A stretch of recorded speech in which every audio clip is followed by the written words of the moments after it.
बबीता बहुत ही खूबसूरत लगी थी। बबीता को अपनी खूबसूरती पर बड़ा घमंड था, लेकिन उसकी शादी एक सिंपल से टप्पू नाम के लड़के से हो जाती है। बबीता टप्पू को बिल्कुल भी पसंद नहीं करती थी और हर चीज की फरमाइश करती रहती थी। टप्पू उसे खुश करने की पूरी कोशिश करता था, लेकिन बबीता का लालच कभी खत्म नहीं होता था। एक दिन टप्पू बबीता से कहता है, अरे जान, इतना क्यों सो रही हो? तुमसे मतलब, और वैसे भी तुम्हें क्या फर्क पड़ता है? मेरी जिंदगी तो वैसे भी तुमने सोती हुई बना दी है। बबीता टप्पू को कोई न कोई ताना मारती रहती थी। हालांकि टप्पू उसके लिए कर्ज लेकर सोने की अंगूठी बनवाता है, लेकिन बबीता के नखरे कभी खत्म ही नहीं होते थे। एक दिन बबीता घर के बाहर खड़ी होती है। वो देखती है उसके पड़ोस में एक नया कपल रहने के लिए आया है, जिनका नाम दया और जेठालाल होता है। वो दोनों एक साथ बहुत खुश थे। जेठालाल काफी अमीर भी होता है। दया को देखकर बबीता कहती है, इसने तो कितना अच्छा सेट पहन रखा है, लगता है डायमंड का होगा।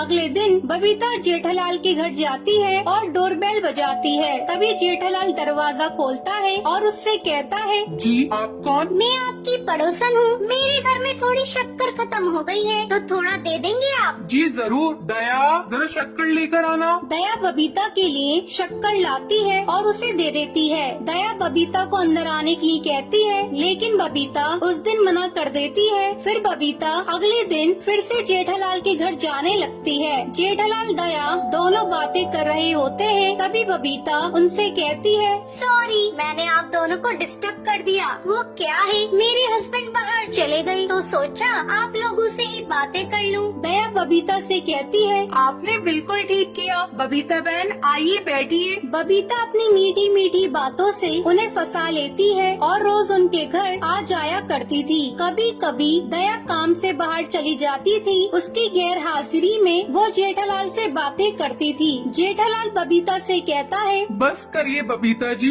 हंसते हंसते पेट दर्द हो गया है। आप तो मेरी जान ही ले लेंगी। अरे ऐसा मत बोलिए जेठा जी, आपकी जान तो बहुत कीमती है। आपके लिए तो हम भी जान दे देंगे। एक बार बोलिए तो सही। ये आप क्या कह रही हैं बबीता जी? आप तो सीरियस हो गई, मैं मजाक कर रही हूँ। बबीता जेठालाल को कई इशारे करती थी, लेकिन जेठालाल दया से बहुत प्यार करता था। वो बबीता की बातों पर ध्यान नहीं देता है। एक दिन दया जेठालाल से कहती है, सुनिए जी, घर से रोज फोन आ रहे हैं। वो सुंदर वीरा की शादी है, तो पहले से जाना होगा। ठीक है, तुम चली जाना, मेरा काम खत्म हो जाएगा, मैं आ जाऊंगा। दया अपने भाई की शादी की वजह से 20 दिन के लिए अपने मायके चली जाती है। ये बात बबीता को पता चलती है। वो बहुत खुश होती है। वहीं टप्पू भी घर से बाहर गया हुआ था। एक दिन रात को 9 बजे का टाइम था। बबीता जेठालाल के घर जाती है और उससे कहती है, हेलो जेठा जी, कैसे हो आप? दया भाभी कब आएंगी? बबीता जी मैं ठीक हूँ, बस रोटी बना रहा था और दया को तो भी काफी दिन लग जाएंगे। रोटी बना रही हैं आप? अरे मुझसे क्यों नहीं कहा? एक पल में पराया कर दिया आपने। चलो मैं बनाती हूँ आपके लिए खाना। वैसे तो बबीता घर पर कोई काम नहीं करती थी, लेकिन जेठालाल को बातों में लेने के चक्कर में वो उसके लिए रोज खाना बना देती थी। एक दिन करीब रात के 10 बजे थे। बबीता जेठालाल के घर आती है और उससे कहती है,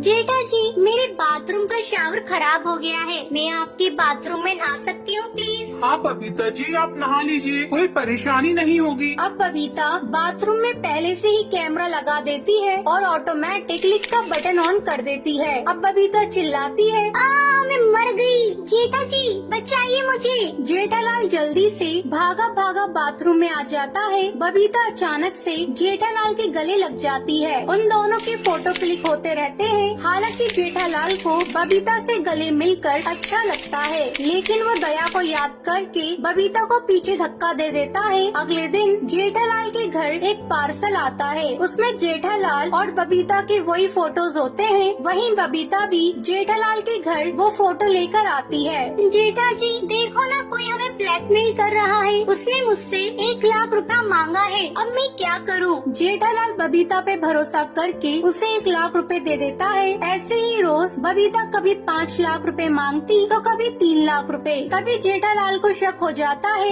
जरूर दाल में कुछ काला है। और वो दया को कॉल कर देता है। कॉल करके जेठालाल दया को सारी बात बताता है। तभी फौरन दया घर आ जाती है। अब बबीता बबीता वहाँ आती है। दया को देखकर उसके तोते उड़ जाते हैं और वो कहती है, अरे दया भाभी, आप इतनी जल्दी कैसे वापस आ गई? क्यों, तुम्हें खुशी नहीं हुई मेरे आने से? मुझे जेठा जी की बहुत याद आ रही थी, इसलिए मैं जल्दी आ गई। तभी दया वो फोटो बबीता को दिखाती है। कौन तुम्हें ब्लैकमेल कर रहा है, बताओ मुझे। मेरे भैया पुलिस में हैं, वो हमारी मदद कर देंगे। ये सुनकर बबीता घबरा जाती है, लेकिन दया उसकी एक भी नहीं सुनती है और पुलिस में जाने की कहती है। तभी बबीता पुलिस के डर की वजह से अपना सारा जुर्म कबूल कर लेती है और रोते हुए कहती है, मुझे माफ कर दो दया भाभी। तभी दया बबीता को जोर से थप्पड़ मारती है और उससे कहती है, मैं तुझे माफ कर दूं? करमजली, तुमने मेरे पति को फंसाया है, उनसे पैसे ऐंठ रही थी। तुम जैसी लड़कियों को तो चुल्लू भर पानी में डूब मरना चाहिए। और टप्पू कितना अच्छा है, जो तुम्हें हर खुशी देने की कोशिश करता रहता है। अब दफा हो जाओ यहाँ से। अब दया और जेठालाल वहाँ से घर खाली करके दूसरी जगह रहने के लिए चले जाते हैं। तो ये थी आज की कहानी। क्या आपको पता है दया अपने मायके क्यों जाती है? अगर आपको पता है तो आप हमें कमेंट करके जरूर बताएं। अगर आपको ये वीडियो पसंद आई हो तो इसे लाइक और ऐसी कहानियाँ देखने के लिए मेरे चैनल को सब्सक्राइब करना न